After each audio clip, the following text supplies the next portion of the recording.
కొన్ని అంశాలు మనకి పరీక్షకి ఇంపార్టెంట్ వచ్చిన అంశాలు టీఎస్పీఎస్సీ గ్రూప్ 1 సిలబస్లో చాలా ముఖ్యమైన అంశాలు సంబంధించిన పుస్తకాలు ఉన్నాయి. వాటి మీద Telangana department of language and culture director మామిడి హరికృష్ణ గారిని అడిగి తెలుసుకుందాం. స్టార్ట్ చేద్దాం.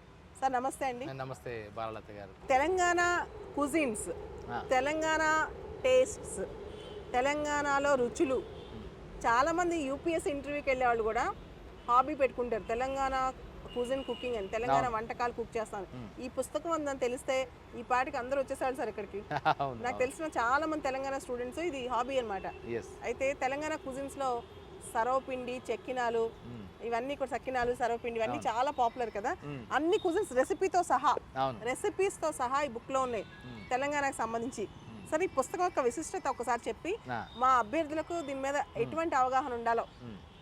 సో అందరికీ కూడా మన ఏంటంటే కల్చర్లో ప్రధాన అంశాలు ఏంటంటే ఆర్ట్ ఫామ్స్ లేదా ఆర్కిటెక్చర్, ఆర్ట్ పరమైన అంశాలు, లిటరేచర్ పరమైన అంశాలే కాకుండా food is also one of the important ingredient in identifying the culture of a country, nation or race or community.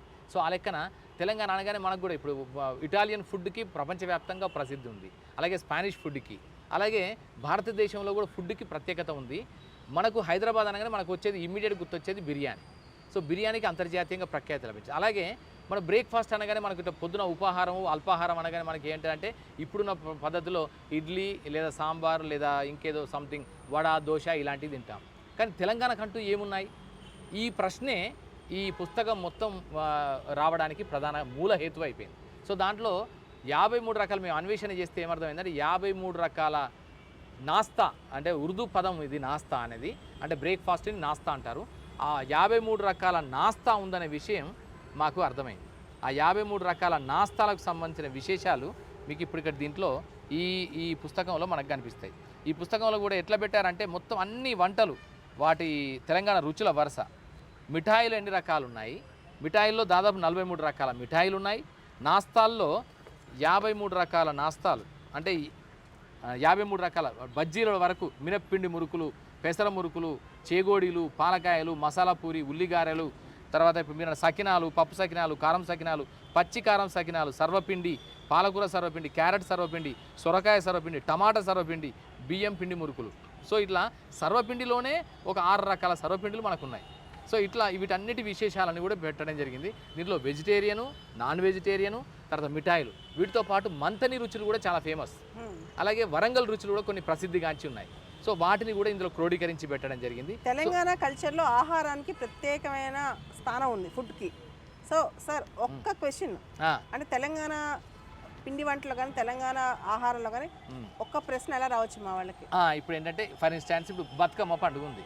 Bathukamma పండుగలో ఇప్పుడు 9 రోజులు 9 రకాల బతుకమ్మ అంటాం. ముద్దపప్పు బతుకమ్మ ఒకటి, నానే బియ్యం బతుకమ్మ, అట్ల బతుకమ్మ, అలిగిన బతుకమ్మ, వేపకాయల బతుకమ్మ, వెన్నబుద్ధుల బతుకమ్మ, సద్దుల బతుకమ్మ లాస్ట్. సో దీంట్లో అడుగుతారు, ఎట్లా అడుగుతారు అంటే వేపకాయల బతుకమ్మ రోజు చేసే వంటల విశిష్టత, వంటలేంటి అన్నారు అనుకోండి. అప్పుడు వేపకాయల బతుకమ్మ రోజు చేసే పండుగ వంటలు వేరే ఉంటాయి. దానికి సంబంధించి బతుకమ్మ పండుగలకు సంబంధించి సద్దులు కూడా ఉంటాయి. సద్దులలో స్పెషల్ ఏంటి ఉంటుంది?